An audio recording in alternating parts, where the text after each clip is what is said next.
Здорово, танкисты! Всем привет! С вами Серега, с вами Индомит. И сегодня у нас очередной обзор танков нашей любимой игры Мир танков от Let's Games. Сегодня у нас на обзоре советский тяжелый танк 8 левела. Легенда советского танкостроения ИС-3 Дедушка. Да, вот он. И прежде чем мы продолжим обзор на деда 8 левела, конечно же, прожми лайк под видео и подпишись на канал, если ты до сих пор это не сделал. Ну а мы с вами начинаем и передаем слово нашему мехводу Петровичу.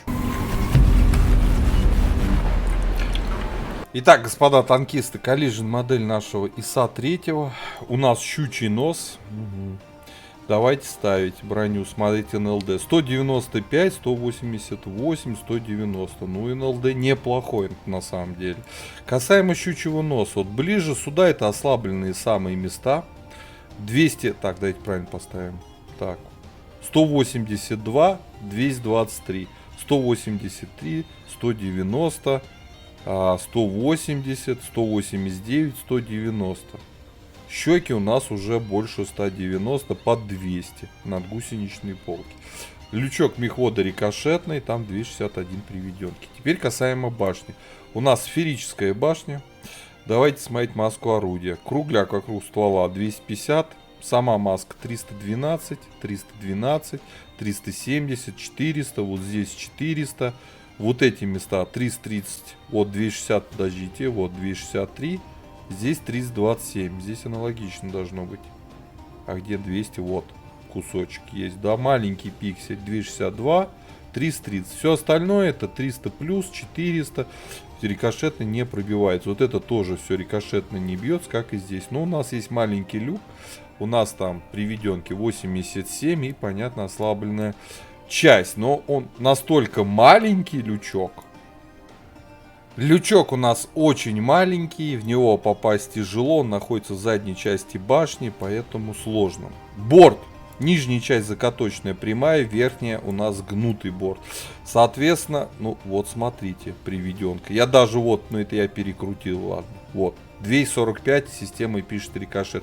Вверху, где нагнутый борт, там вообще под 600. Вот чуть-чуть перекручиваем.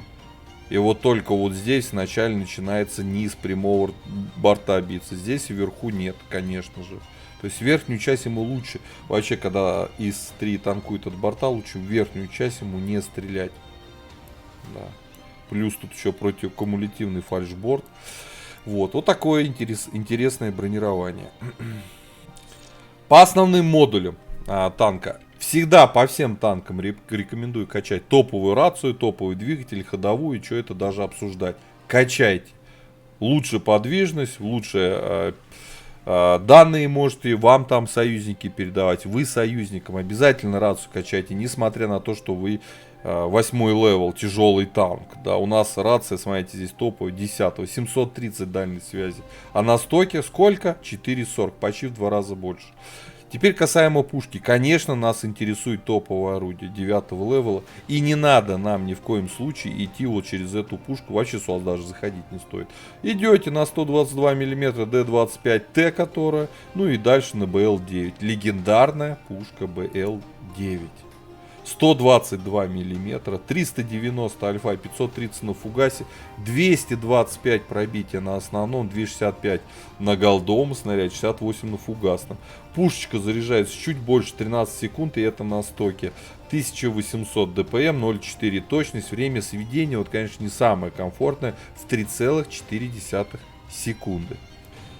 По полевой модернизации. Во втором слоте качаем вездеходную ходовую. В четвертом притирку шестерни наведения. В пятом звукоизоляцию. В шестом, если планируете играть, ну скажем так, без турбины, то естественно не качаете на мобильность, ставите огневую мощь. Вообще вот как и я на этом танке катаю в последнее время без турбины. Не хватает подвижности.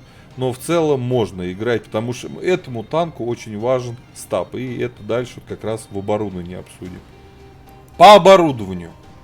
Я иногда балую себя, катая на этом танке с турбиной. Да, а турбины машине этой нужна, потому что без турбины он в принципе-то едет неплохо, но с турбиной играется лучше. Но Если мы ставим турбину, чем-то придется жертвовать. А закалка здесь также важна. Тяжелый танк, ему очень нужна, это танк прорыва. Здесь нужен досел обязательно. И здесь очень нужен стаб. Поэтому вот турбину приходится жертвовать. Поэтому закалка, досел, стаб. По снарядам. Основной у нас снаряд бронебойный, летит 1000 метров в секунду, и это хорошо. Голдовый у нас подкалиберный, летит 1259 метров в секунду. А осколочный фугасный летит так же, как бронебойный, 1000 метров в секунду. По снаряжению ремка, аптечка, автоматический огнетушитель. Я пихнул доп. Паёк, чтобы максимально раскачать возможности этой машины. 4 члена экипажа, перки наблюдаете перед собой. Чем же хорош дедок наш на ИСе-3 дедок, да, чем же. Ну, ребят, во-первых, танк хорошо, да, это танк для городских карт создан, потому что у ВНов у нас нету -5, и что тут даже ныть, их нету. И на рельефных картах, конечно, жопа сгорит на этом танке играть, безусловно. Но на городских картах, там, где вы можете потанковать от борта, машина, конечно, уникальна. Мы смотрели с вами бронирование, гнутый борт, и вообще в целом-то от борта играется, конечно, прям очень знатно. По пушке. У нас неплохая, на самом деле, как для тяжелого танка точность, но у нас прям конченное время сведения орудия. Да, это танк прорыва, играется на первой линии, но все равно сведение прям люто плохое. Да, у нас есть стаб, я поставил инструкцию на стаб, и в целом, совокупности, конечно, сюда очень просится усиленные приводы наводки, но, блин, не знаю, и без них можно поиграть. Они просятся, но все играют на стабе, на закалке и на доселе, вот почему-то так, по этому танку. У нас неплохая скорость полета снаряда, неплохое, в принципе, как для 8-го левела пробитие, у нас лютая броня и нормальное количество хп 1650. Вот, что еще? По мобильности, на турбине, вперед он бы поехал. Сколько там получилось бы? 42 плюс 17 назад. А так без турбины у нас 38 вперед, 15 назад. Ну, чуть больше, 14 лошадей, удельная мощность лошадей на тонну. К сожалению, слабоват, конечно. Да, турбину сюда тоже просится. Обзор 392 метра. Это прям четкий стандарт для тяжей 8-го левела. Ну что, пацаны, надо отправляться в бой. Попробуем нашего тяжа, нашу броню и нашу пушку. Отправляемся в бой, тестим ИСа-3.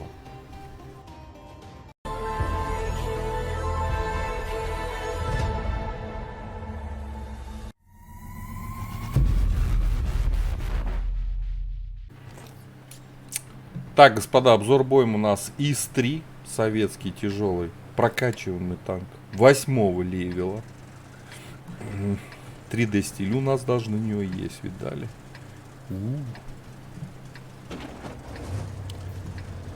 Что-то маркерами на танке написали. Так. Поедем направо, против тяжей биться, да. Гля, там какие защитники, КВ-5.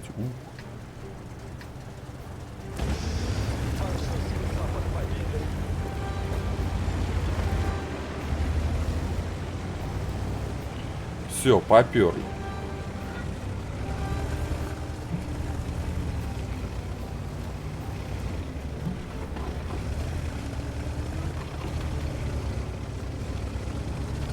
Да, это не городская карта, это карта рельефная, на ней нам будет тяжело играть.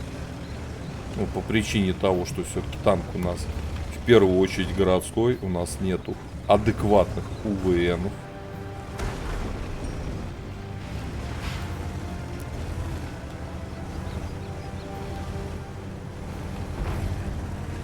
И, честно говоря, наш фланг брошен.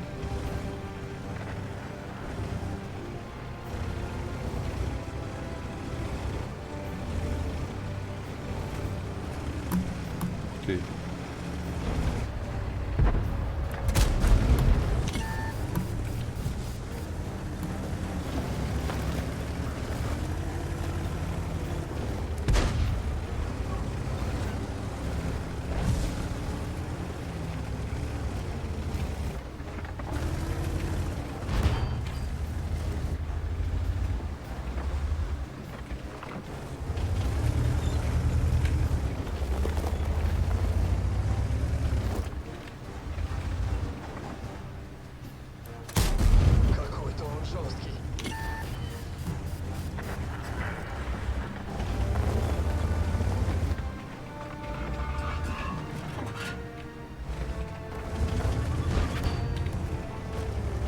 Ну не гнется пушка, вот ты хоть тресни.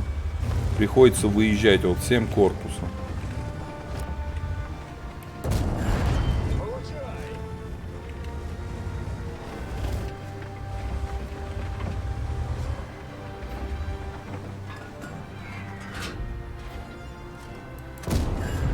На тебе на кого?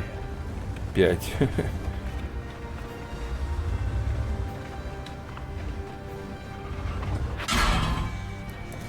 На тебе еще.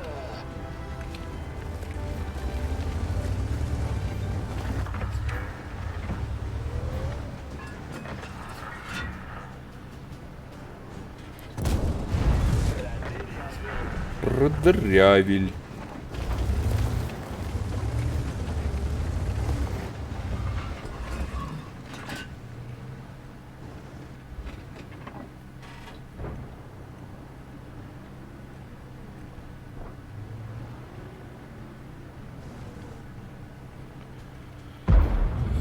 Ой, не везет с союзниками, просто от слова совсем.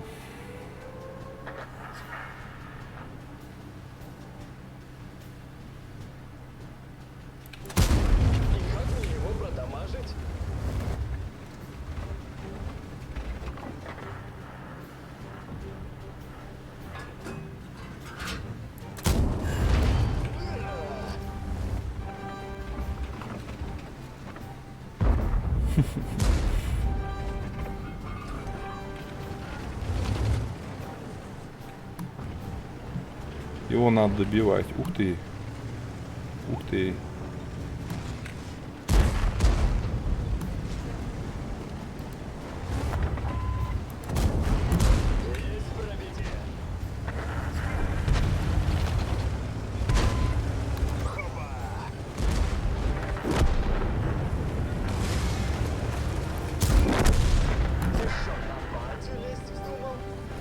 Да, на батю решил лезть. Ну, конечно, как без вертовода-то? Бой сложится плохо же.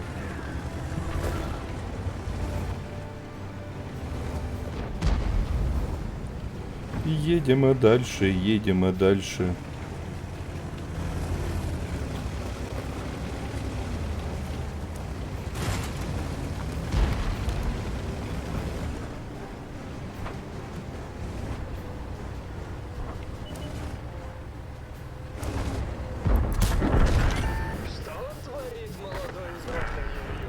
На нервью.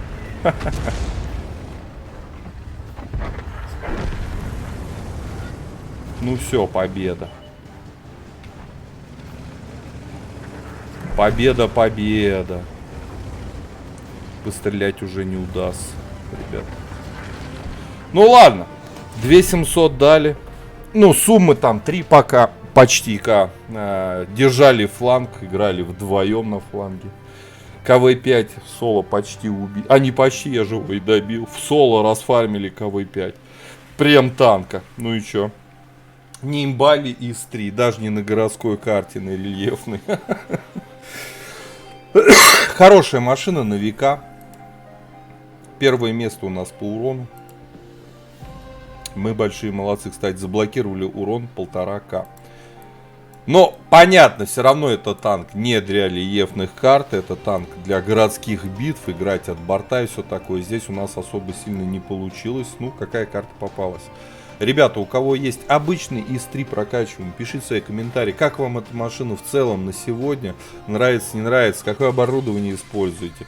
Вот, в целом ветка вся комфортная, и этот танк в этой ветке также. Вот, по пятибалльной системе ставим 4 с плюсом, машина заслуживает. Были бы УВН, было бы вообще огонь. Ну, советские танки, да-да. Подписывайтесь на канал, прожимайте лукасы, а я вам говорю, до скорых встреч, пока. Поддержи брата-танкиста лайком под этим видео, подпиской на канал, ну и, конечно, прожми колокольчик, чтобы быть в курсе всех новых стримов и самых последних обзоров по нашей любимой игре.